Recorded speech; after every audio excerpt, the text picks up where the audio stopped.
Good morning.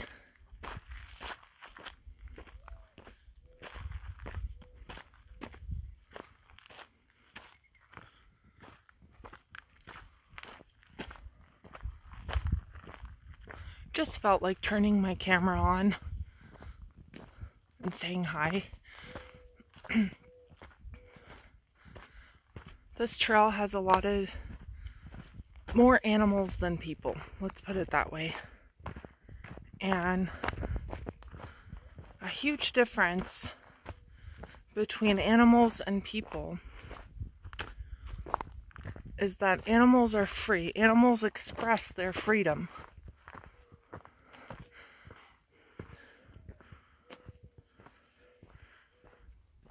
Well, in a way, everything is free and everything's expressing its freedom, but animals their vibration is much more in harmony with the truth of who they are than humans. So animals just kind of do whatever they want, right? They poop wherever they want. They mate whenever they want.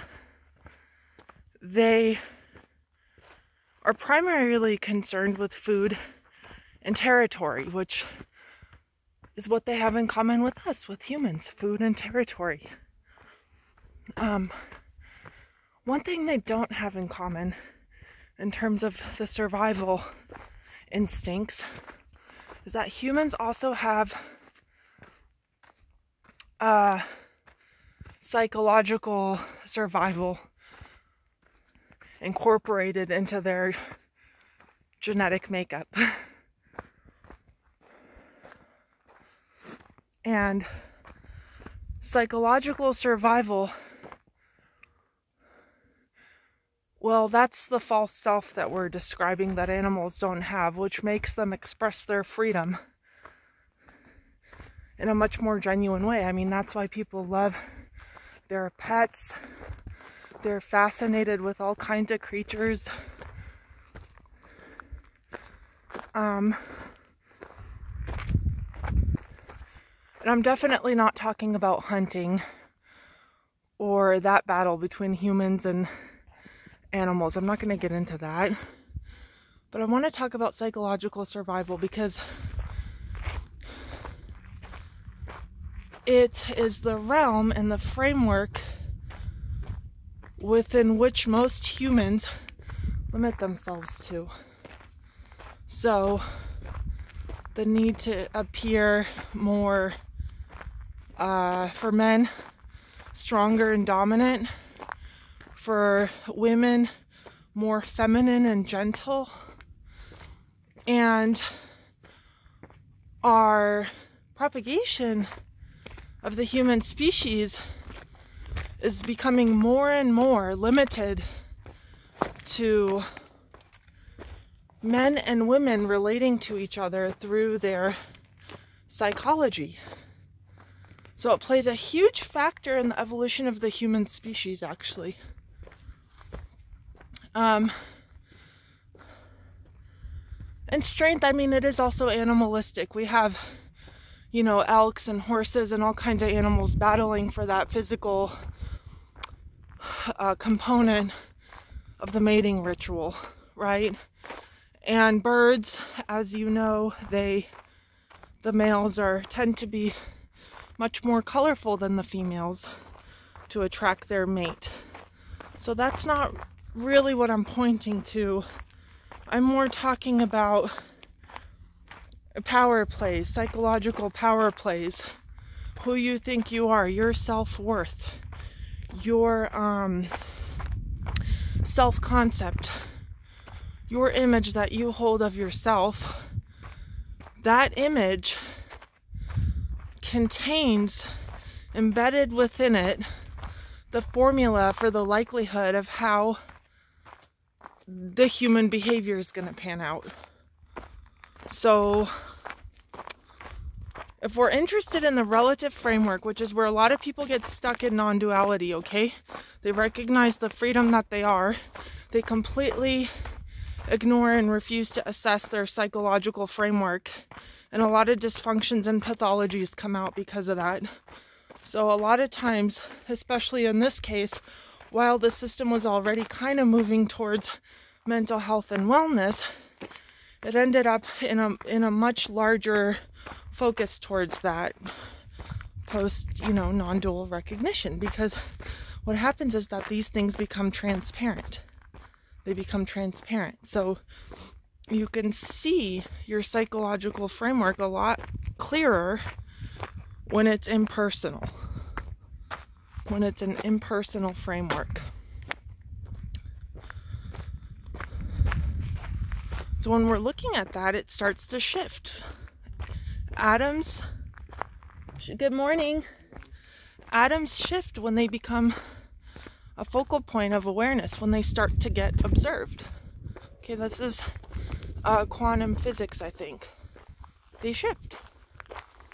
So when the self, the framework of the self starts to become observed, it reorganizes itself and it reorients itself. And it's not doing this on a personal level. This is kind of like phenomenological, the world of phenomena at that level. The self-organizing principle of life itself.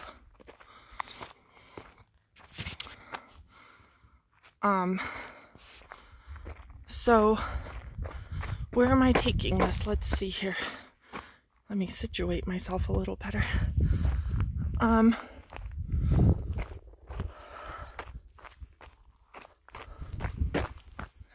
So it's not that you're not awake and that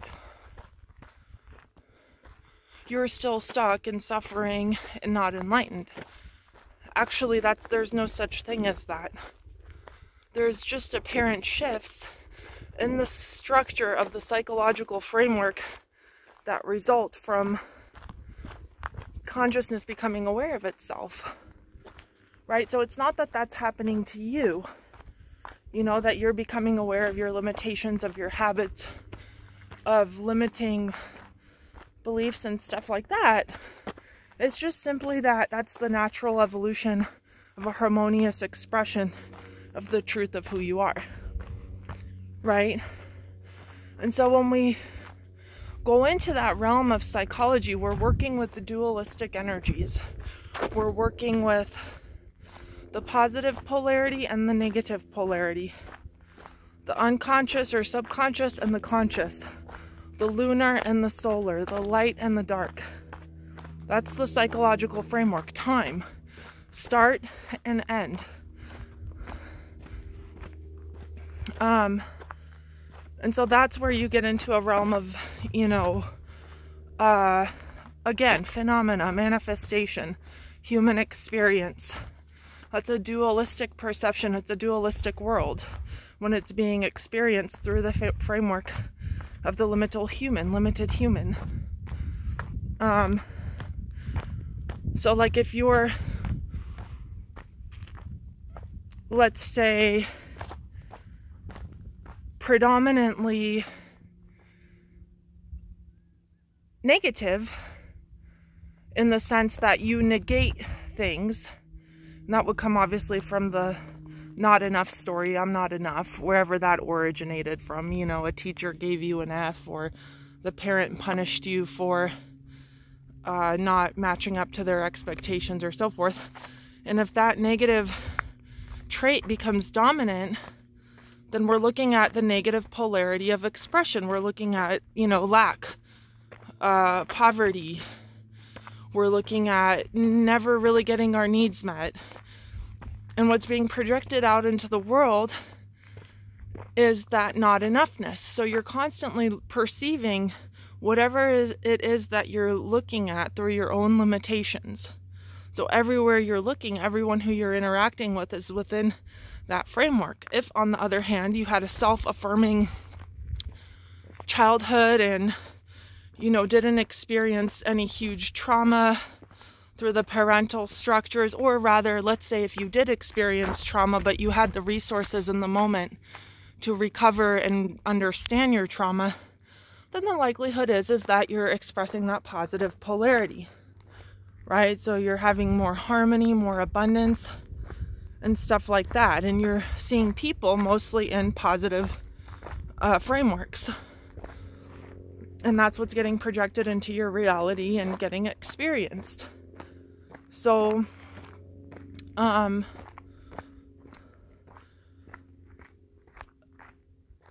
when you're coming to,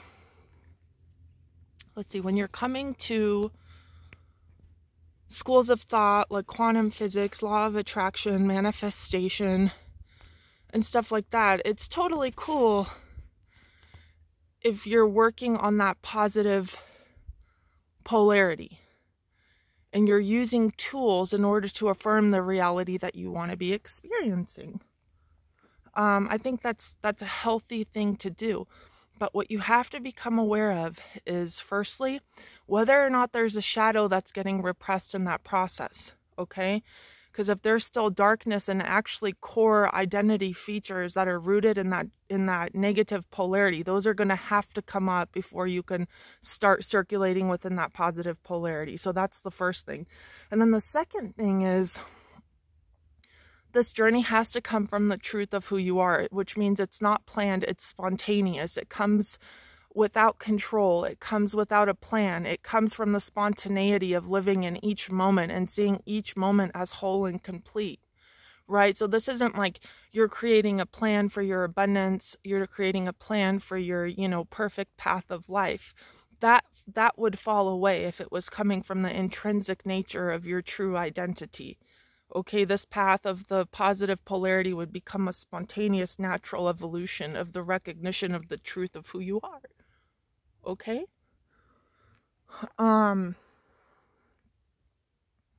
So that was a lot that I just got into, and it's pretty wordy. So if you need to rewatch this again, I get it. If not, and and you're just going with your flow, doing your thing, I get that too. I mean, just the other day, I was going through a drive-through and I accidentally hit my car real bad. It's like $2,000 worth of damage. Huge dent, tons of scratches. And, I don't want to spend $2,000 on a car repair. Who does? But there wasn't any resistance towards that. I mean, I'm not going to get it repaired because I don't think it's worth it. It's an old car. But my point is, 6, 7, 8 years ago, I would have been pretty pissed about it. I would have been annoyed. Last week, it was just kind of like, oh, well, it's just a car. It's just a car. I'm a bonehead. I wasn't watching where I was going. That was the thought that came up, and I moved on. Okay, so that's what I'm talking about. Your natural flow, like perspective, like keeping the truth of who you are, or recognizing that is at the center of your experience. And if it's not, and you're not at that point of the spiral, or you're still stuck in a dualistic confine of, that was my fault, life sucks, life is awful, look at all these awful things that happened to me, then at least do that consciously. At least bring that material up. At least bring that wound up and sit with it and see it. Bring your awareness to it, because that's the transcendent quality of consciousness. That's where alchemy resides. That's what alchemy is. You are alchemy, You are alchemy. And I'm actually going to list or link my blog on alchemy below this video, because I think it's a good one to link up to this message. And anyway, thank you for again enjoying a beautiful morning with me out here with the birdies. And I'll see you soon. Take good care.